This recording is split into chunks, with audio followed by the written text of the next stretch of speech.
সালাম মিডিয়া, আমাদের সঙ্গেই থাকুন। 6 নম্বর প্রশ্ন করেছেন, আসসালামু আলাইকুম। ওয়ালাইকুম আসসালাম রহমতুল্লাহ। শেখ, কলেজে মেয়েদের পড়াশোনা করার ব্যাপারে আপনার কাছে উপদেশ চাইছি। আর যদি কোনো মেয়ে পর্দা করে ইসলামকে যথাযথভাবে পালন করার চেষ্টা করে, পর্দা করে ইসলামকে ভালোভাবে পালন করার চেষ্টা করে, এইরকম মেয়ের জন্য কি কলেজে যাওয়া ঠিক হবে?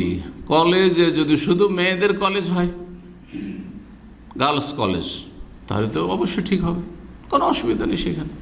কারণ সব মেয়েরা আছে, যেমন সৌদি আরবে মহিলাদের ইউনিভার্সিটি নূরা ইউনিভার্সিটি রিয়াজে রয়েছে, এখানে দাম্মামে ছেলেদের ইউনিভার্সিটি হচ্ছে রাকাতে, আর মেয়েদের ইউনিভার্সিটি হচ্ছে আপনার এই যে আপনার জামাইন, আপনার হাইউর রাইয়ান যেটা বলছে এখানে, এদিকে সাবাসাল আছেন, আর ওই সাইডে আপনার হচ্ছে জামাইন ওখানে।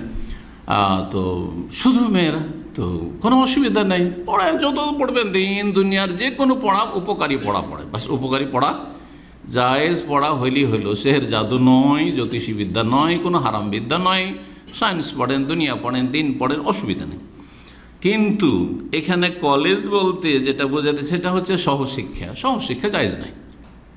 যুবক যুবতী আমার সামনে ক্লাসে যেমন আপনারা বসে আছেন, যে 3 তলায় আপনারা বসে আছেন, 4 তলায় মহিলারা আছে, জায়েজ, অসুবিধা নেই, আসছে ইসলামী সেন্টারে শিখে যাচ্ছে, তাই না, পর্দার সাথে।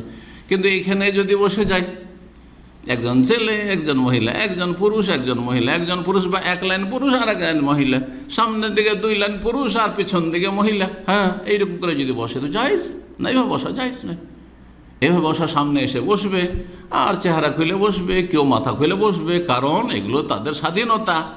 আর তারপর একাকার হয়ে বসবে, ইখতিলাত যেটা মিক্সিং জায়েজ না। মিক্সিং এডুকেশন, একসাথে লেখাপড়া সহশিক্ষা, এটা জায়েজ নয়। এই ব্যাপারে কোনো ওলামাদের দ্বিমত নেই, ওলামাদের ইখতিলাফ নেই।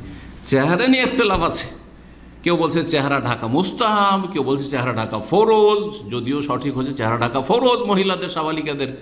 কিন্তু একসাথে মিক্সিং এডুকেশন, এই সহশিক্ষা হারাম, দ্বিতীয় মত হালাল, এমন ওলামাদের কোনো ফতোয়া আমার জানা নেই। আল্লাহ যেন বুঝার তৌফিক দান করেন এবং এই সমস্ত ফিতনাযুক্ত লেখাপড়া থেকে বেঁচে থাকার তৌফিক দান করেন। এটা যে বলছেন যে পড়াশোনা করবেন কলেজে সহশিক্ষায়, আর তারপরে সেখানে মেয়েরা পর্দা করে ইসলামকে যথাযথ পালন করে, কি করে পর্দা করবেন সেখানে, যেখানে পাশাপাশি পুরুষ আর ছেলে একসাথে বসে আছে?